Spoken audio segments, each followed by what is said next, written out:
All right. All right, I'm recording. All right, guys, 4.3 is going to be called comparing and ordering fractions, decimals, and percents. So we're not going to learn anything new. We're just going to take what we've learned in the first two lessons of Unit 4, and we're going to figure out how to order them from least to greatest. So it's not a whole lot new, okay?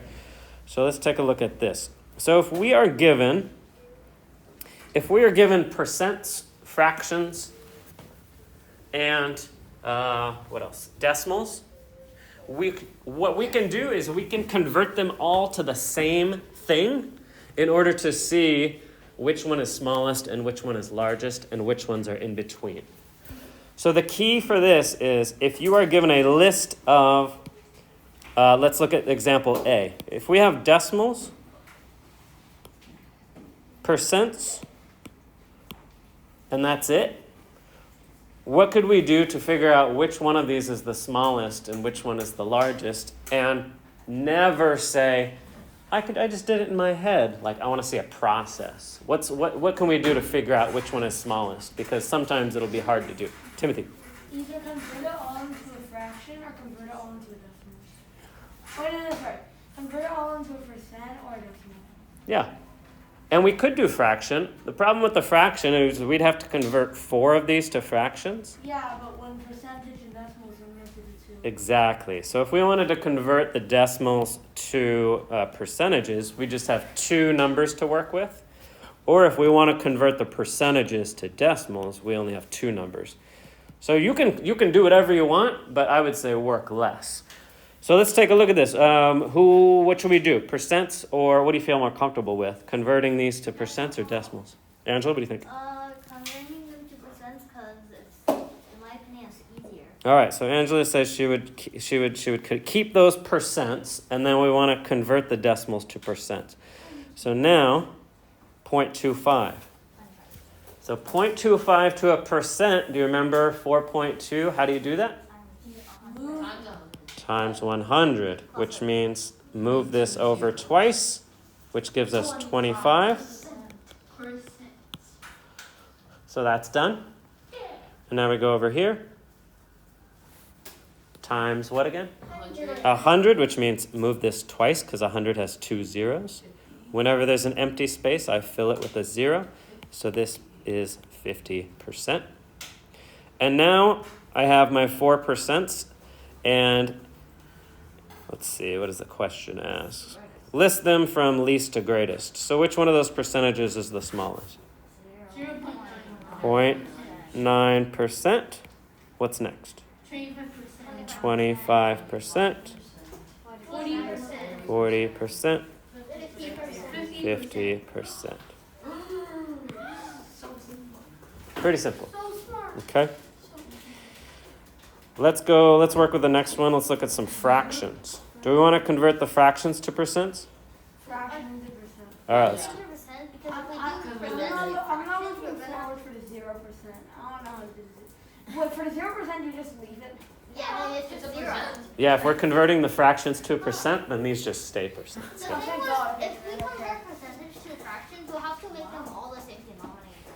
Actually, no, because Right, I'm better exactly. at converting fractions to Or percent. numerator, but that's a different story and it's complicated. Okay. 3 over 4, percentage-wise? 25. You might be doing it in your head. Let's just show the work, just so we know how to do that. So when we convert to a percentage, what does the denominator go to? 100. So how do I get from there to there? Times 25.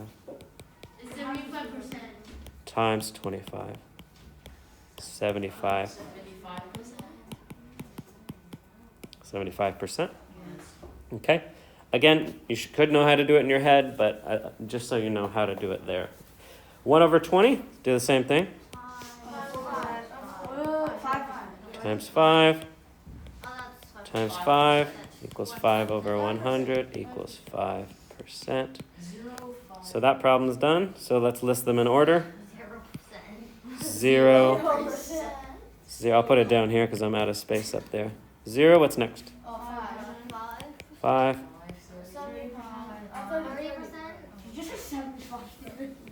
30. 75. Okay. So it's nothing more than just that. I think that's about it. Let's take a look at the problems I want you to do down here. No, I like to show you. I want you to show your work. All right, so the numbers or the assignment I have for you is located. It's gone. Where did it go? I wrote it down earlier. Is this in the way? Yep, it's in the way. See it? It's right there. See the blue? It's like a star that we're gonna go find. 179, page 14, 14 through 32 even. So let's go back. Explain everything. So. Imagine doing pages 42. All right, so we're going to do 14, 16, 20, 24, 18, 22, 26. And then down here, boom, boom, boom. So instruction number 1, telling which number is greater. So you just say, of the two. Easy, right? Do you just circle it or do you point it under? If I was doing this, I would write, I would be like, this one is greatest. Like that, I would enter this and say this is greatest if I thought that was greatest. Do you have to show work for that or no? Yeah, well, I would do exactly. I say this all the time, but I would do exactly what I did here. Oh, that's gonna be. Do we have to? Yeah, because when students don't, and then I tell them to do this later because they have a question, they don't know how to do this because they just did it in their head. So yeah, I always require work. I know you guys don't like it, but that's always the expectation. Mr. Carlson? And then these are just like what we went over because there's 3 different ones. So you just order those from least to greatest. Same as before, your assignments on big ideas. Don't need to open this like 5. So you actually don't need this textbook open. Yeah, because If you want to, you can. Classroom, and then you credit it as I don't. I did, right. So use this if you want, but you don't need it because all of these circled yellow problems are I already listed on Big Ideas Math. So you don't even need to open this. Mr. Carlson? Does that make sense? Yeah. Are those all the questions? Can you show work, but can you do the work, but you just erase it later? I always want to see the work on Google Classroom. Otherwise, sus.